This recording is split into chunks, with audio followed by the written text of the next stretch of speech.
오늘은 탐욕에 대한 교훈이란 제목으로 전도서 5장 말씀을 중심으로 함께 나누려고 합니다. 방금 읽은 본문에서 전도자는 탐욕에 대한 우리가 어떠한 생각을 가지고 살아야 하는지를 가르쳐주고 있습니다. 5장 8절에 나와 있는, 특히 8절과 9절에 있는 내용을 재해석하여서 우리가 조금 더 쉽게 이해할 수 있는 말로 제가 풀어서 말씀드리죠.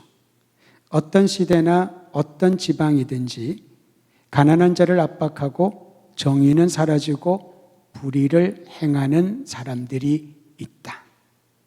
백성을 돌보아야 하는 관리가 자신의 욕심을 채우는 일에만 급급한다. 또 그 관리보다 더 높은 자리에 있는 사람이 그를 보호하고 변호해 준다.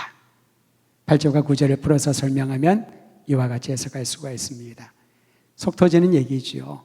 물론 우리가 이것을 부인할 수는 없습니다. 어떤 시대든지 어떤 나라든지 어떤 지방이든지 사리사욕을 탐하고 자신이 가진 권력을 남용하여 연약한 사람, 참으로 돌봄이 필요한 사람을 돌보지 않는 경우들이 있다라는 거지요. 누군가 그것을 지적을 하면은 오히려 지적한 사람이 더 어려움을 겪습니다. 왜냐하면 그 사람보다 높은 이가 그를 보호해주고 그를 막아주기 때문에 그렇지요. 분명히 실체는 있는데 보이지 않는 손처럼 비리와 불법을 행하는 이들을 보호하는 그러한 시대, 그것을 보면은 사람들은 분통이 터질 겁니다. 반대로 내가 이런 사회에서 살아남으려면은 권력이 있는 사람 뒤에 줄을 잘 서야 된다. 내가 줄을 잘못 서서 이렇게 고통을 당한다라고 한탄할지도 모르겠습니다. 여러분 어떻습니까? 줄을 잘 서는 것이 참 지혜로운 것처럼 보이지만은 그리스도인의 관점으로 성경의 시선으로 바라볼 때는 사람에게 보호를 받고 자신의 비리를 덮기 위하여 누군가의 줄을 잡고 있다면은 만약에 그 줄이 끊어지거나 그 줄이 썩은 동아줄처럼 되어버린다면은 그 인생은 누가 책임져 줄 수 있을까요? 그런데 실제로 이러한 일들은 시대를 막론하고 지역을 막론하고 일어난다라는 겁니다. 오히려 정의를 외치는 사람이 불의를 행하는 경우를 볼 수가 있죠. 사람들에게 선하게 살라고 교훈하는 사람이 뒤로는 악한 일을 행하는 것이 들통났을 때 많은 사람들이 깊은 상처를 입게 됩니다. 그런데 여러분, 전도자는 이렇게 말합니다. 그런 일을 보더라도 그것을 이상히 여기지 말라. 성경에 있는 말씀을 다시 한번 우리가 읽도록 하지요. 8절 같이 읽습니다. 시작.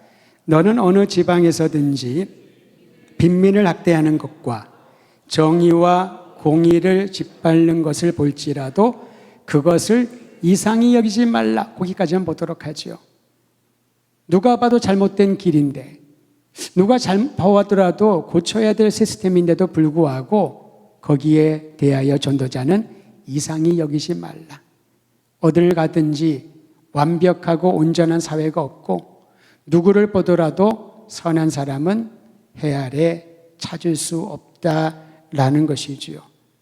겉으로는 평등을 외치지만 실제로 다른 사람들을 차별합니다.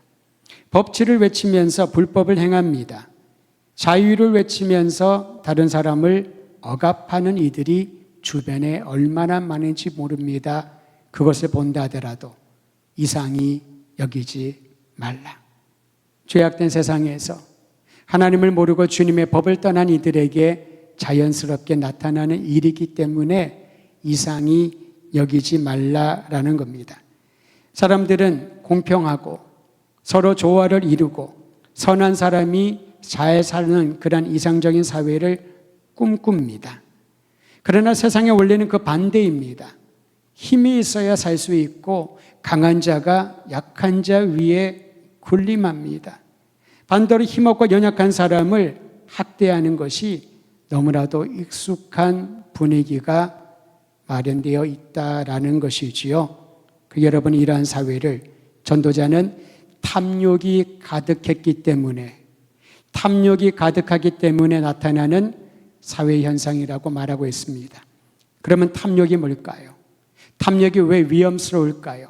성경 곳곳에서 탐욕이 주는 결과를 다음과 같이 말합니다. 먼저 예수님은 내면에 자리 잡고 있는 탐욕이 사람을 더럽힌다고 합니다. 겉이 아니라 겉으로 더럽힌 것은 씻고 또 씻으면 깨끗해질 수 있지만 내면을 더럽히는 것이 있는데 그 중에 핵심적인 것이 탐욕이라는 거죠. 우리 함께 마가복음 7장 21절 23절에 기록된 우리 주님의 말씀을 함께 읽도록 합니다. 시작.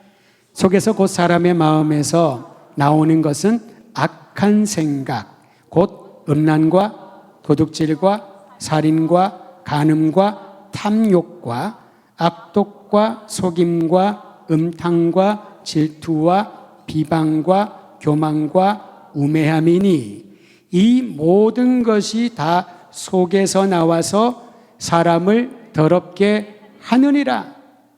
예수님께서 그 목록들을 말씀하시면서 그 중에 하나가 탐욕이라고 말하고 있습니다. 욕심을 내는 것, 자기가 더 많이 갖기 위하여서 수단방법 가리지 않는 것, 자신의 득을 위하여 다른 사람들을 함부로 대하고 이용하는 모든 것들, 이러한 것들이 사람의 내면에서 나오는데 그것이 그와 주변을, 사회 공동체를 더럽게 만든다라고 말합니다. 바울은 골로새 성도들에게 보내는 편지에서 이와 같은 탐욕, 탐심을 땅에 속한 것이라고 말하면서 다음과 같이 표현합니다. 우리 함께 골로새서 3장 5절도 한 목소리를 읽겠습니다. 시작. 그러므로 땅에 있는 지체를 죽이라. 곧 음란과 부정과 사욕과 악한 정욕과 탐심이니 탐심은 우상숭배니라. 여러 목록을 얘기를 하면서 예수님이 말씀하셨던 사람을 공동체로 더럽게 하는 내용들이 몇 개가 나오죠.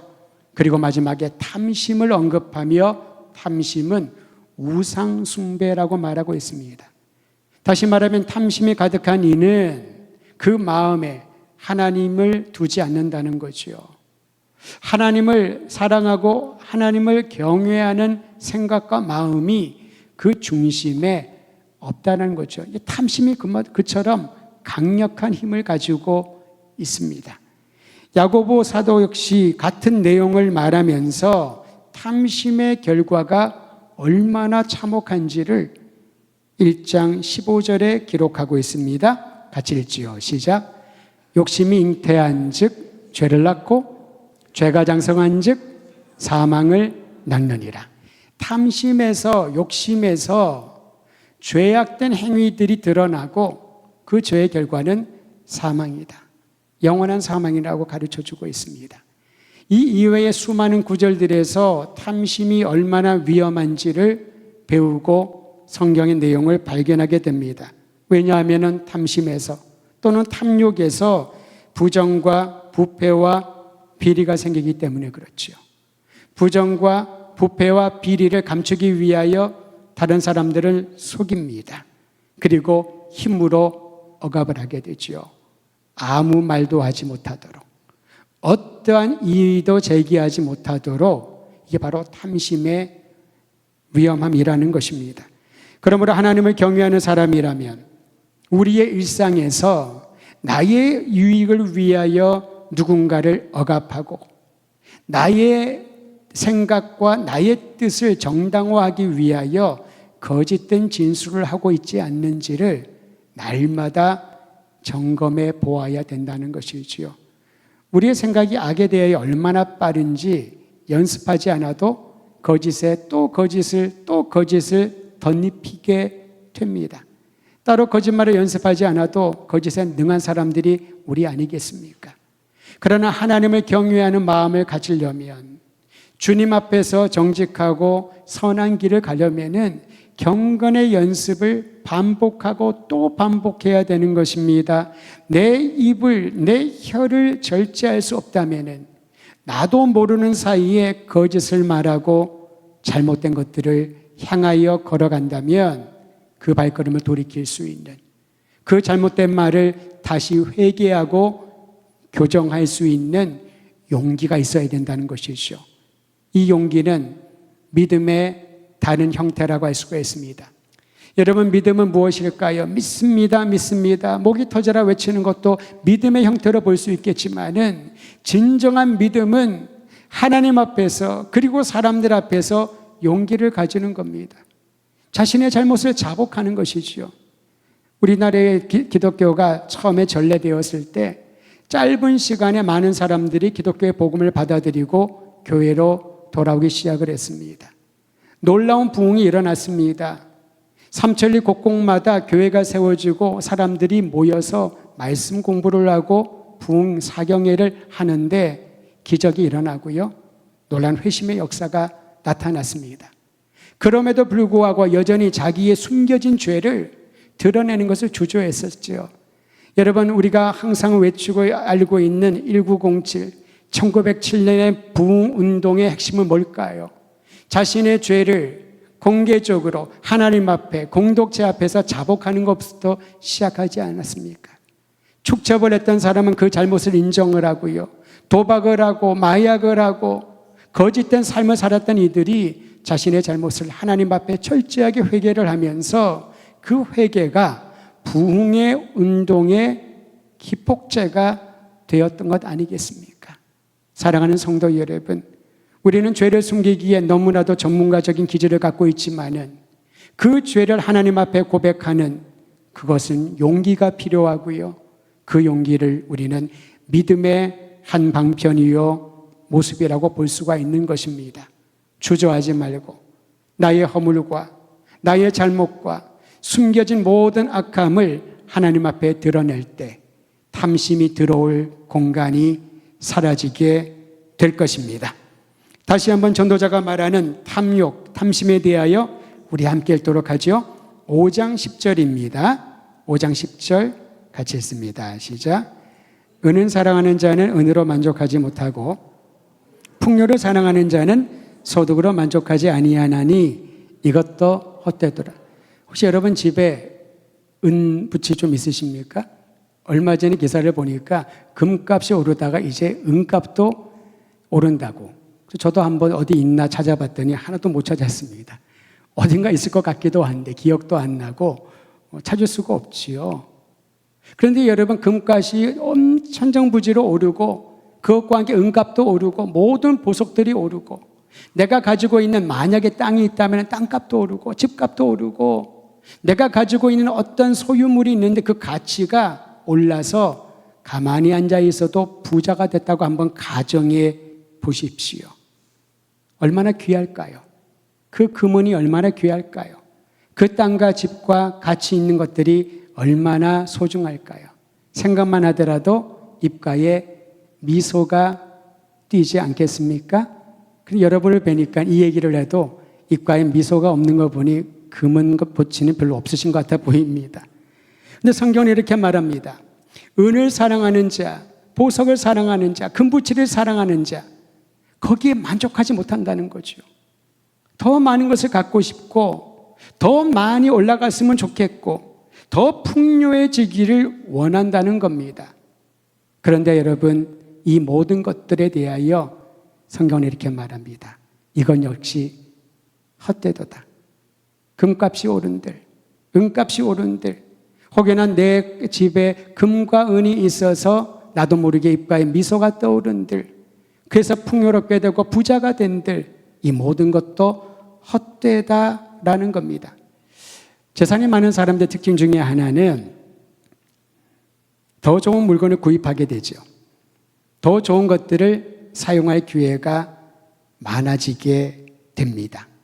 음식을 먹어도 값비싸고 사람들이 잘 먹을 수 없는 그런 귀한 음식을 대가를 지불하고 먹을 기회가 많아진다는 거죠.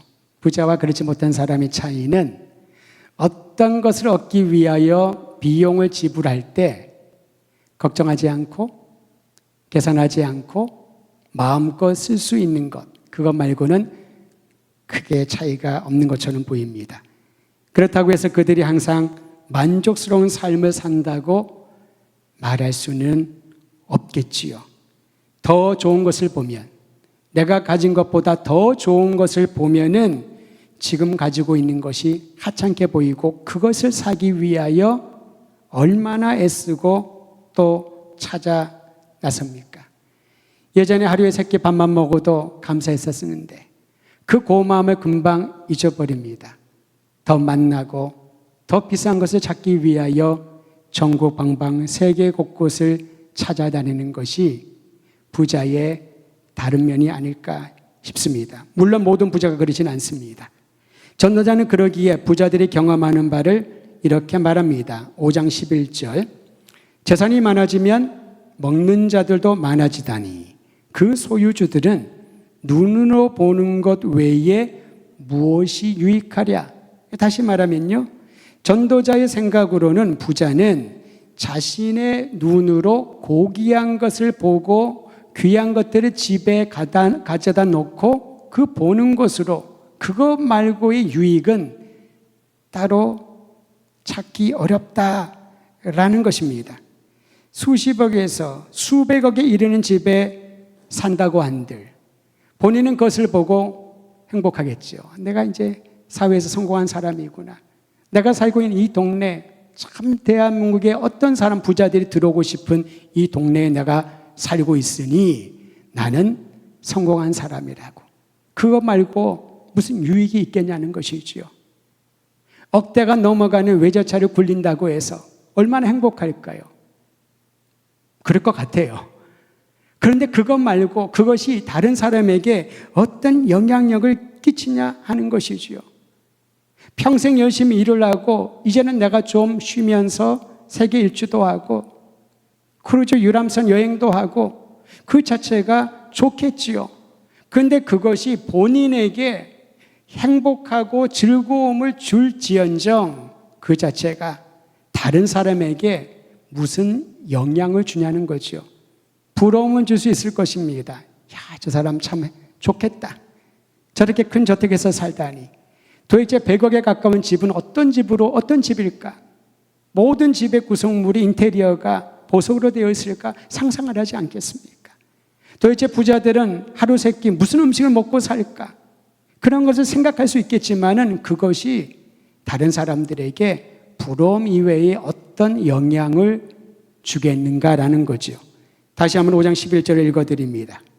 재산이 많아지면 먹는 자들도 많아지다니 그 소유주들은 눈으로 보는 것 외에 무엇이 유익하랴. 내가 눈을 뜨고 정말 좋은 집에 살구나. 정말 좋은 차를 가지고 있구나. 내가 좋은 음식을 먹고 있구나. 그것 이외에 무엇이 유익하냐라는 겁니다. 얼마 전에 마이크로소프트 공동 창업자인 빌 게이츠가 우리나라에 잠깐 왔었죠. 그분이 인터뷰를 한 기사를 본 적이 있습니다. 그런 이런 얘기를 했습니다. 자기의 재산 99%를 기부하겠다고. 그 금액이 어느 정도 되냐 하면은 우리나라 돈으로 환산했을 때 약 150조 원 정도. 150원이 아니라 조자가 들어가요. 150조 원은 물론 우리가 알지요. 어떤 단위인지. 근데 1조가 어느 정도의 분량인지를 아무도 경험해 본 사람이 없습니다. 단어로만 알고 있지요. 단위로만 우리가 알 뿐입니다. 그러니까 천문학적인 재산을 갖고 있습니다. 150조 원가량 이 규모의 재산을 기부하고 자신의 세운 그 기부단체가 있죠. 재단이 있죠.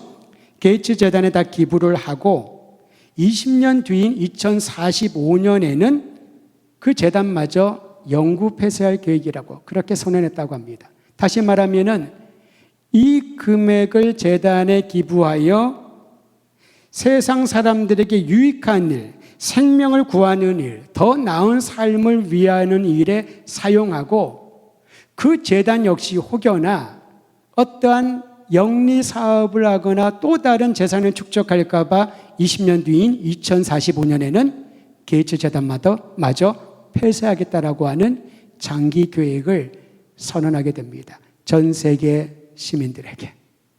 혼자 그런 생각을 하면 누가 알겠습니까? 사람은 살다 보면 생각이 바뀌고 상황이 달라지잖아요. 본인의 것으로 본인이 바꿨다고 해서 몇몇 사람들이나 잠시 잠깐 비난하겠지만은 그게 큰 문제는 되지 않을 겁니다. 남의 것이 아니라 내 것을 어떤 이유 때문에 변경했다면은 사람들의 비난은 그리 오래가지 않을 것입니다. 근데 이분이 참 대단한 게 거의 완전 전 재산을 알 수가 있죠. 99%를 기부를 하면서 목적을 분명히 합니다. 사람들에게 더 나은 삶을, 세상 모든 사람들이 행복하게 살 수 있는 일에 이 금액을 사용하고 20년 동안, 그리고는 그 재단마저 폐쇄할 것이다. 그런 부자입니다. 사람들이 부러워할 만한 그런 부유한 삶을 살았고 인류의 발전에도 지대한 영향을 끼쳤던 그러한 사람이기도 합니다. 그런데 그의 이 결정은 그의 재산을 본인이 가지고 사람들에게 부러움을 주는 것으로 끝나지 않고 다른 사람에게 영향을 끼치는 일에 그 재산을 사용하기로 결정한 것이지요. 중요한 것은 얼마나 많은 재산을 가졌나가 아니라 더 가치 있는 일에 어떻게 누구를 위하여 사용하는지에 있다라고 할 수 있습니다. 다시 한번 그런 마음으로 5장 11절 마지막 부분을 보십시오. 소유주들은 눈으로 보는 게 외에 무엇이 유익하랴. 내 통장에 이렇게 많은 잔고가 있구나. 내 재산 목록이 이 정도가 되는구나. 쓰고 또 쓰고 죽을 때까지 써도 내 후손들까지, 내 자녀 손주들까지 쓰더라도 남을 만한 넉넉한 재산을 가지고 있구나. 그 보는 것 외에 무슨 유익이 있겠냐는 것이지요. 이 모든 것이 헛되기 때문에.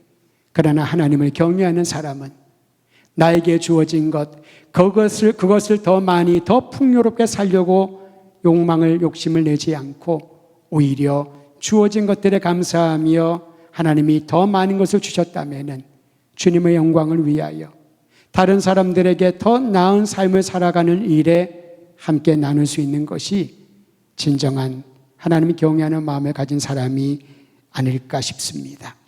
전도자는 이렇게 말합니다. 재산을 증식하여 부자가 되어도 탐욕이 있다면 헛되다고 선언을 합니다. 그러면서 재미난 비유를 듭니다. 부자는 아니어도 단잠을 자는 노동자가 행복하다고 그렇게 말을 하지요. 12절 제가 읽어드립니다. 노동자는 먹는 것이 많든지 적든지 잠을 달게 자거니와. 그렇죠. 하루 종일 육체적인 노동을 하고 얼마나 피곤하겠습니까? 그러니까 잠을 잘 달게 자거니와 부자는 그 부요함 때문에 잠자지 못하고 불면증에 시달리라는 거죠. 어떻게 하면 내 재산을 증식시킬까? 이렇게 많이 모은 재산을 어떻게 관리할 수 있을까? 혹여나 이것 때문에 자녀들이 분쟁하고 다투고 갈라지지는 않을까? 내가 사는 동안에 이것을 다 쓰고는 갈 수 있을까? 사람들이 나를 어떻게 생각을 할까? 숱한 생각들로 인하여 잠을 깊이 자지 못한다라고 말합니다. 또 누군가가 나에게 우리 집에 침투하여 내 가진 모든 것들을 훔쳐가면 어떡하나? 전쟁이 일어나면 어떡하나? 여러 가지 걱정, 불안 때문에 잠을 자지 못한다고 합니다. 반면에 전도자는 한 사람을 대비시키면서 탐욕을 버리고 자신이 땀으로 얻은 결실에 하루하루 감사하며 사는 사람이 진정으로 평안해 보인다는 것을 우리에게 가르쳐주고 있습니다. 여러분, 오늘 이 시간 어떤 이유이든 내 마음에 불안과 걱정을 주는 요인들이 있습니까? 어쩌면 탐욕이나 재산이나 부에 대한 것이 아니라 나의 미래에 대한, 불확실한 미래에 대한 걱정일 수도 있고요. 지금 내 어깨를 짓누르고 있는 현실적인 문제들, 위기 상황일 수도 있을 것입니다.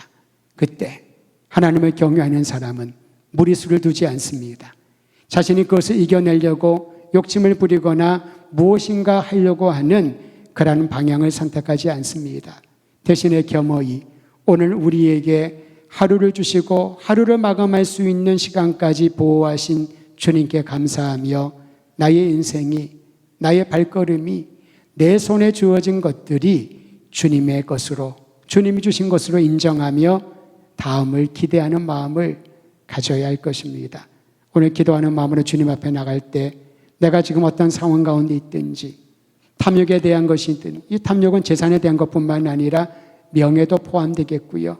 남들보다 더 나은 자리에 올라가서 다른 사람들을 조종하고 싶은 그러한 내면에 숨겨져 있는 그러한 생각들도 있을 수 있을 것입니다.